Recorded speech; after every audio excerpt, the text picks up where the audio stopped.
नमस्कार दोस्तों, स्वागत है आप सभी का कहानी मेरी ज़ुबानी यूट्यूब चैनल पर।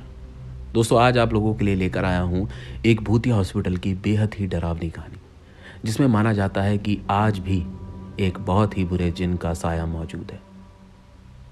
तो दोस्तों, बिना किसी देरी के शुरू करता हूँ आज की हॉरर स्टोरी को।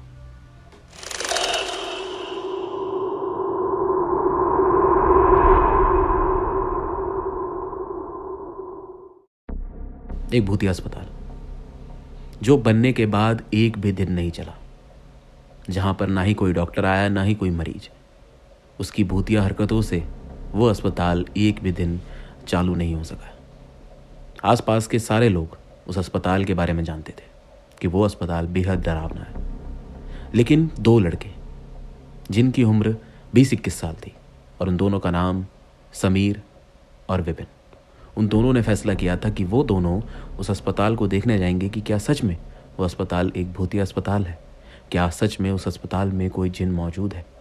वो दोनों बाकी लोगों की बात सुनकर थोड़े सहमे हुए थे, जिसकी वजह से उन्होंने फैसला किया था कि वो रात की बजाय दिन में जाएंगे उस अस्पताल को देखने कि उस अस्पताल के अंदर आखिरकार है क्या। वो जानते थे कि रात के समय ये सारी चीज़ें, जितनी भी नकारात्मक चीज़ें होती हैं, वो तेज़ हो जाती हैं, वो ज़्यादा एक्टिव रहती हैं। तो उन दोनों ने फैसला किया था कि नहीं, वो दोनों दिन के समय उस अस्पताल को देखने जाएंगे। तो ठीक 12 से 1 के बीच में उन दोनों ने फैसला किया कि वो उस हॉस्पिटल में जाएंगे, और वो दोनों उस हॉस्पिटल के लिए निकले भी। वो आबादी से थोड़ी दूर की तरफ एक हॉस्पिटल बना हुआ था। उस हॉस्पिटल के करीब एक छोटा सा कस्बा था, एक बहुत ही छोटा सा कस्बा जिसमें कुछ कच्चे घर बने हुए थे, लेकिन उस सारे घर खाली थे और सारे घर एकदम खंडर हो रखे थे। उस घर में कोई नहीं रहता था और देखने में तो ऐसा लग रहा था ना जाने कितने सालों से ये घर ऐसे के ऐसी ही है।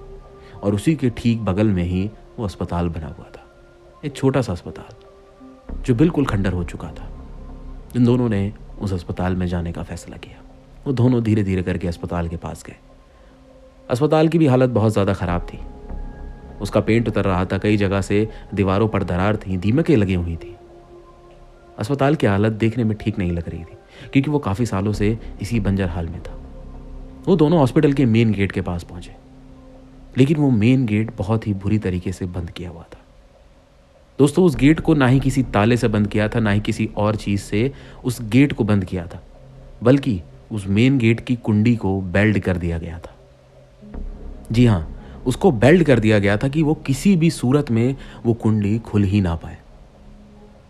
उन दोनों ने जब ये चीज़ देखी तो वो दोनों ही थोड़ा सोच में पड़ गए कि ये बेल्ट हुआ है, अब अंदर कैसे जाया जाए।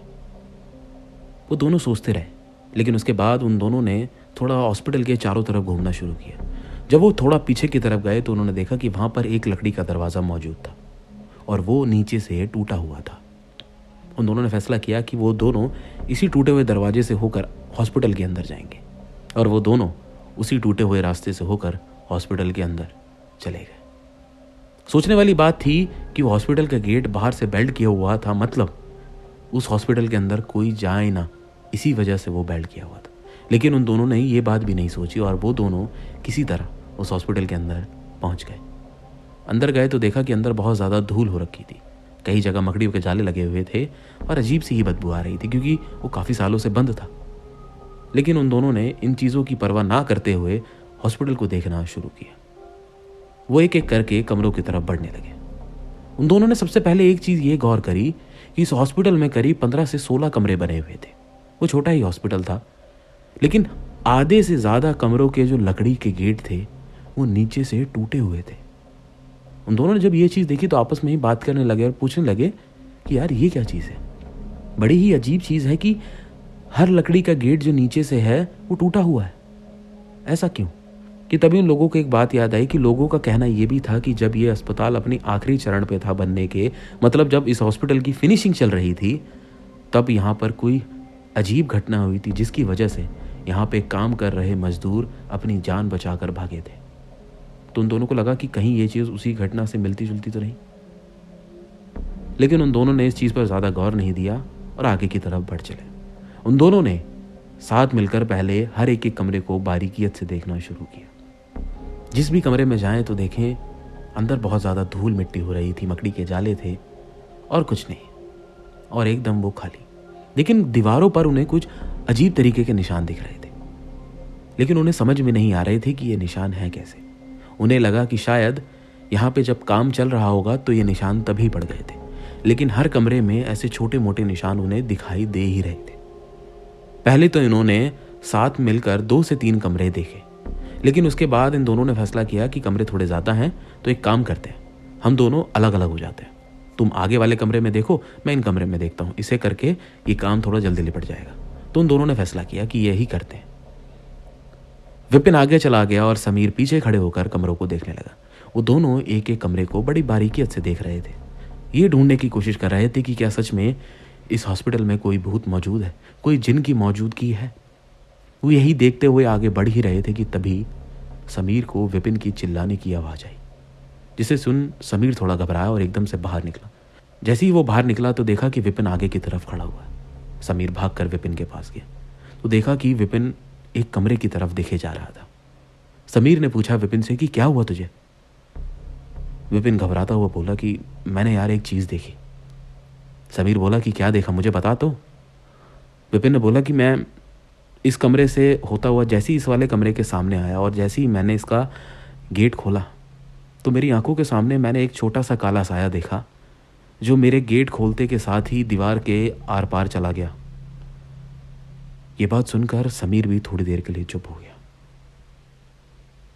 फिर बाद में समीर ने बोला कि एक काम करते हैं, हम दोनों अलग नहीं होते, हम दोनों साथ ही मिलकर करेंगे, चाहे देर हो जाए कोई बात नहीं, लेकिन साथ मिलकर ही करेंगे। तो विपिन ने भी बोला कि हाँ यार, अकेले रहना ठीक नहीं लगेगा। तो उन दोनों ने अब इसके बाद से साथ रहकर ही कमरों को देखना शुरू किया, लेकिन इसके बाद से अब उनके सामने चीज़ें और अजीब तरीके से होनी शुरू हो गई। जैसे ही विपिन को ये सारी चीज़ें दिखी, इसके बाद से चीज़ों ने एक अलग ही मोड़ ले लिया। जहां अभी तक सब कुछ शांत था, अब उन दोनों को एक छोटे बच्चे की चिल्लाने की आवाज़ आ रही थी, जो ऐसा लग रहा था कि उसी अस्पताल में से कहीं एक बच्चा ज़ोर से चिल्ला रहा है। और ये आवाज़ उन दोनों ने बहुत साफ तरीके से सुनी।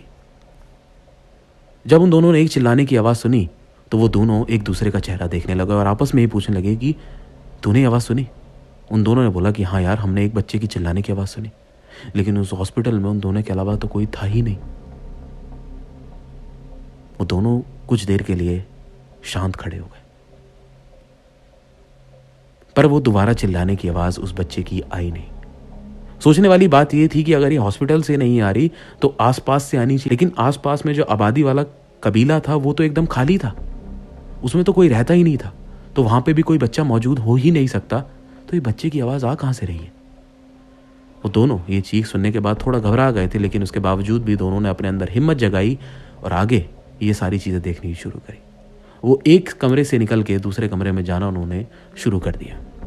वो साथ ही मिलके ऐसे ही आगे बढ़ते जा रहे थे, लेकिन जैसे ही वो कमरा नंबर 13 के पास पहुंचे तो उन्होंने बहुत ही अजीब सी चीज़ वहां सुनी। वो जैसे ही कमरे नंबर 13 के पास पहुंचे तो उन्होंने गेट ही नहीं खोला था, वो गेट के बाहर ही खड़े थे कि उन दोनों ने सुना कि कमरे के अंदर से हड्डियां चबाने की आवाज़ आ रही है। जैसे कोई जानवर हड्डियां चबाता है ना, बिल्कुल वैसी ही आवाज़ उस कमरे के अंदर से आ रही थी। वो आवाज़ सुनकर दोनों के रोंगटे खड़े हो गए। हड्डियां चबा रहा है?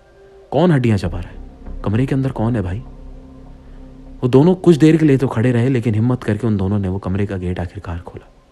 जैसे ही वो कमरे का गेट उन्होंने खोला तो कमरे के अंदर कोई नहीं था, लेकिन गेट खुलने के साथ ही वो हड्डी चबाने की आवाज़ रुक गई।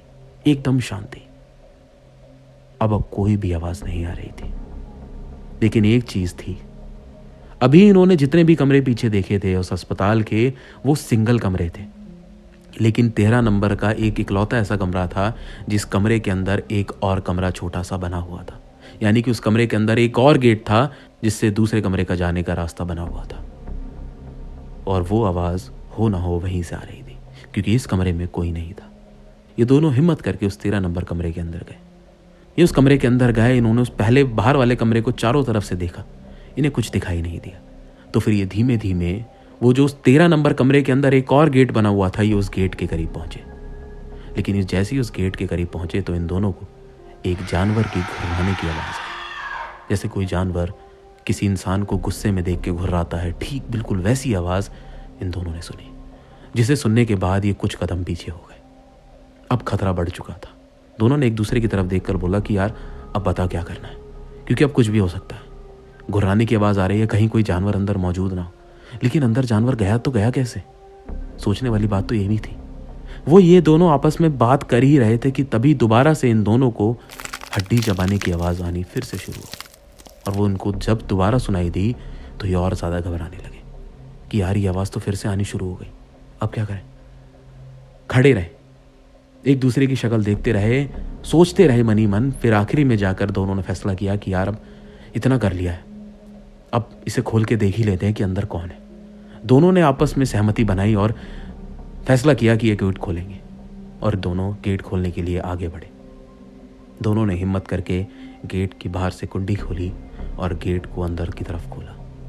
वो जैसे ही गेट अंदर की तरफ खुला तो उस कमरे में से सबसे पहली चीज़ उन्हें जो फील हुई वो ये कि उस कमरे में बेहद ज़्यादा गर्मी थी, बहुत ज़्यादा गर्मी थी। इतनी मानो कि जैसे कोई तंदूर के बगल में इंसान आकर खड़ा हो जाता है, ऐसी गर्मी। और उस कमरे में से बहुत ही बुरी बदबू आ रही थी, जैसे कि कोई जानवर मरने के बाद सड़ता है, बिल्कुल वैसी। इतनी ज़्यादा गंदी हरकत और इतनी ज़्यादा बदबू के बाद इन दोनों को बड़ी ही मुश्किल हो रही थी अंदर जाने के लिए। लेकिन किसी तरह ये दोनों उस चीज़ को देखने के लिए कि अंदर हड्डी कौन चबा रहा है, क्या सच में कोई जानवर मौजूद है, उसे देखने के लिए आगे बढ़े। लेकिन जैसे ही ये दोनों कमरे के अंदर पहुंचे तो इन्होंने देखा कि वो एक छोटा सा कमरा जिसमें बहुत ही हल्का उजाला था, लेकिन उस कमरे के कोने पर एक छोटा सा साया, एक छोटा सा काले रंग का साया जो देखने में एक बौने की तरह लग रहा था, वो कमरे के कोने में बैठकर हड्डियां चबा रहा था। जी हाँ दोस्तों, ये बेहद रूह कपा देने वाला दृश्य है कि अगर आप किसी बौने को देखें, वो भी काले रंग का बौना, और वो एक हड्डियां चबाता हुआ दिखाई दे तो किसी की भी हालत खराब हो सकती है। जब इन दोनों ने इस चीज़ को देखा तो वो दोनों बहुत ज़्यादा घबरा गए, इतना कि उन दोनों के शरीर कांपने शुरू हो गए थे कि एक बौना हड्डियां चबा रहा था। लेकिन उस चीज़ को करीब से देखने के लिए जैसे इन दोनों ने एक कदम ही आगे बढ़ाया, वो बौना उस कमरे में बनी छोटी सी कांच की खिड़की को तोड़कर वहां से बाहर निकल गया। इन दोनों की आंखों के सामने वो बौना कमरे के कोने में बैठकर पहले हड्डियां चबा रहा था, लेकिन इन दोनों के सामने ही जैसे ये दोनों उसके करीब बढ़ने को हुए, वो एकदम से ना जाने कैसा हवा की तरह बना और कमरे में बनी कांच की खिड़की को तोड़कर वहां से बाहर निकल गया। जब उन दोनों ने ये चीज़ देखी तो वो दोनों इतना ज़्यादा घबरा गए, इतना ज़्यादा बौखला गए कि वहां से भागने लगे।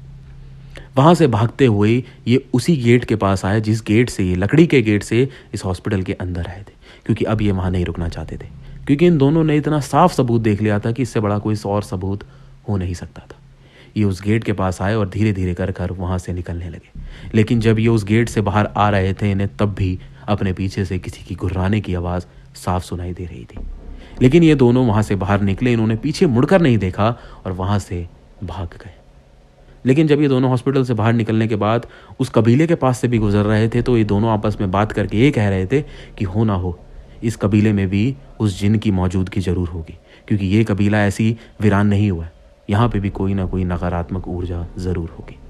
उसके बाद ये दोनों वहाँ से चले गए। ये बेवकूफ़ी थी या नहीं मुझे तो नहीं पता, लेकिन ये दोनों जिस चीज़ को देखना चाहते थे, इन दोनों ने वहाँ पे वो चीज़ बिल्कुल साफ तौर पर देखी। वो जिन था। अगर इन्होंने एक बौना काले रंग का साया देखा तो वो जिन से कम नहीं हो सकता, और हड्डियां चबा रहा था, ये तो सबसे बड़ा सबूत होता है। दोस्तों, यही थी आज की हॉरर स्टोरी। कहानी कैसी लगी कमेंट करके ज़रूर बताओ, और कहानी पसंद आई तो वीडियो को ज़रूर से लाइक करें। चैनल पर नए हैं तो चैनल मेरा ज़रूर से सब्सक्राइब करें, क्योंकि मैं ऐसी कहानियाँ जल्द और लेके आऊँगा। फिर मुलाकात होगी एक और नई हॉरर स्टोरी के साथ। नमस्कार।